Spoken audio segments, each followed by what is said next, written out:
you'd like to take some, then feel free to take them. How you doing, darling? Now, the reason why I haven't told you the subject of today's talk is because I wanted to wait until Mary came, because we want to give you some of the information that our spirit friends want to give you today. Your spirit friends, actually. Your spirit friends, actually. So the subject that we want to discuss today with you is about spirit guides and guardians, and your relationship with your guides and guardians. Does that make sense? So that's what we'd like to talk with you about today. Now, God's made this system, which is a really beautiful system, to actually help you with your life. Like a lot of times in our life on earth, we don't feel like we really have much help. Like a lot of times it feels like we're going through life a bit rudderless, without having much assistance from other people. And a lot of times when you go to ask another person about what's happening with your life, they're just as clueless about their life as you are about your own. So we end up finishing up discovering life through a process of experience, right? And in that process, we forget that God's actually given us a permanently assigned to us, basically, two assistants. The reason why we forget that they're assigned is because they're both invisible to us. And so we forget that they're being assigned to us. And so the majority of people on earth have no idea that these spirits, these people who used to live on earth, have been assigned to them to help them through their life. The first person that's assigned to you, which is assigned to you from the moment of your conception actually onwards, is your guardian. And your guardian is a spirit whose attempts to let you know when you're in dangerous situations and help you get out of those dangerous situations. So that's their primary role. So they attempt to guide you or guard you from harm. And the harm that they're guarding you from is not just harm of what might happen to you on the earth. There's also harm that could happen to you from spirits as well. And they, to the best of their power, attempt to guard you from that harm as well, without breaking the laws of God doing so. So that's the role of the guardian. And the guardian generally stays with you almost your entire life, or until you no longer need a guardian. Now, for most people, it's their entire life. And very few people no longer need a guardian until they pass into the spirit world, and then they no longer need a guardian. So the guardian role is often given to family spirits who have been before you, who have been on earth before you, and have passed over into the spirit world, and they've progressed to a certain level of love where they can love you and care for you, understanding the laws of God at the time. And these guardians often have a frustrating time of it, because we're trying to do things, and we're often doing things that are dangerous things in their eyes, and so they're trying to protect us in that environment. And sometimes they'll try to protect you by dropping thoughts into your mind by saying, you shouldn't be here. Well, why are you here? You need to go away from here, or something like that. And other times they try to influence other people around you in order to protect you if they can't protect you by talking to you directly. So that's the guardian. Is there any questions about your guardian that you'd like to... Because what we want to do is meet some of your guardians and meet some of your guides. Does that make sense? So later we'll have some channeling. We'll do some channeling, and you'll actually meet some of your guardians and meet some of your guides, and hear what they really think about you and your life, and so forth, right? They already want to say that they don't find it frustrating. No. Many of them feel deeply honoured to have that role in your life. Yeah. So they don't find it as frustrating as I'm making out, but because they see it as a precious assignment, Yes. given to them by God, actually assigned by God, and given to them so that they have a role in your life, and so they are intimately acquainted with your life. They know pretty much, sometimes they know far more about us than we ourselves remember. They remember more things about our lives than we remember. oftentimes, because oftentimes we want to forget things that they remember. Yeah. So we want to talk with some of your guardians and see how they feel about the role, but also they might bring up issues of that, where they see areas of protection that are open in your life, where you're not as safe as what you think you are, that if you could listen to them or hear them, that they'd be able to help you work through those issues. The second role, which is assigned to you, is assigned to you when you begin the process of spiritual investigation of some kind. So for many of us, that process begins in our sort of early, late childhood, early teenage life, where we start asking questions. And for many of us, we ask the questions very early in our life, like, when we're 3, 4, 5 years of age, we often start asking spiritual questions of our family. And unfortunately, for many of us, our family have no idea how to answer those questions. And so they give us answers that they were given by their own parents generally, or they just say, look, I don't know. And unfortunately, for many of us, we have a tendency then to just say, oh, nobody knows, and so we stop our investigation. But usually our investigation of spiritual matters starts at quite a young age.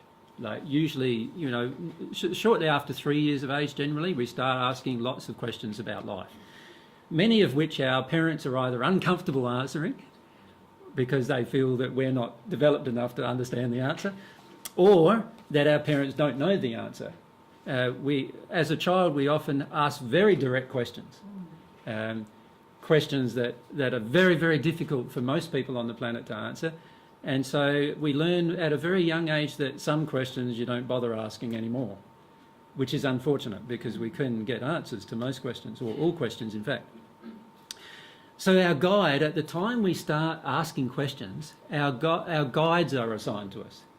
Now, our guides are people who have an interest in the certain field of endeavour that you have, and therefore have more knowledge in that field than you have, but who are more versed in love than you are. So for example, if you started at a very young age, started to having a scientific bent, like an interest in science. I remember when I was 5 years of age, I bought a chemistry set, and I was making little bombs out in the backyard and things like that, as you do. And I had an interest in science at that age. And when you have an interest like that, you also then have a guide who has a common interest in the same kind of field as what you're now interested in. And that guide can guide you in that direction. But part of their role is to also guide you in the direction of understanding the universe and understanding how everything works, understanding how the whole universe operates in terms of its laws and such. Now, these guides don't know everything. They only know what they themselves have discovered. And sometimes they have a certain field of discovery and they haven't much interest in other fields of discovery. Does that make sense? So sometimes they have an interest in a certain form of discovery, like, for example, science, but they don't have an interest in philosophy, or they don't have an interest in history, or they don't have an interest in archaeology or other forms of discovery. And so what they do is when you're interested in that particular thing, they guide you. But when you're no longer interested, they then say, oh, well, he's no longer interested in that area, or she's no longer interested in that area, so I will leave and find another person and be assigned, usually by higher spirits, to another person who has an interest in that area. And then wherever we have now changed our focus, we get a guide who's interested in that area of expertise to guide us in terms of discovery of the truths in that particular area. Now, that also applies from a spiritual perspective. So for example, if I was interested in Christianity, then I'd have a guide who was then connected to Christianity in the spirit world, still a Christian in the spirit world, who then guides me in terms of what they've discovered in the spirit with that area of endeavour. If I'm interested in New Age philosophy, Then I'll have a guide who's more interested in New Age philosophy. And now it doesn't mean that the Christian or the New Age philosopher in the spirit world knows everything about the truth about those matters. They just know more than you do, right, about that particular field of endeavour, and they can guide you to the discovery of what they know through a process of influence. They're always going to be more developed in love, aren't they? Yes. They're always going to have... So sometimes we might attract spirits who have a similar interest who aren't our guides. They're just someone who's passed and they think, yeah, this person on earth's interested in what I was interested in, and so they go along for the ride. But your guide is someone specifically assigned to you who has more love than you already within them, so they're in a higher sphere in the spirit world, and they are there specifically to guide you towards more love. Yeah, and as Mary pointed out, that's very different to a general spirit who's around you, who has a general interest in the same area of expertise that you have and so forth, and who wants to then influence you down that track. And it's also very different to any malevolent spirits that you might have around you, because many of us do have malevolent spirits around us, and those spirits generally want to influence us off any track and down into the same level of debauchery they discovered through their life, generally. So we have all of these external influences around us at any one point in time, but the positive influence is always our guide and our guardian, the two separate roles of those two particular people. And sometimes it's one person who has both roles. Other times it's two separate people that have those separate roles. And in each case, they have both been assigned by higher spirits and the assignment really comes from God. It's a direct desire of God's to bring all of humanity into a higher spiritual condition. And so this assignment is made to every person, even if we don't believe in spirits, even if we don't believe in anything other than the physical, we still have these spirits assigned to us. Does that make sense, everyone? Now, is there any questions you'd like to ask about that so far? Rita? I have a question. Just wait for that mic to point in your face there. Thank you. I have a question. How do we know if the guardians drop thoughts in our mind? How do we know, how can we distinguish if it's a thought from a guardian or a guide or from a lower spirit? Or a thought from our own fear. Okay. Which is also possible, isn't it? Yeah? Yep, so that's a good question. How can we distinguish the difference?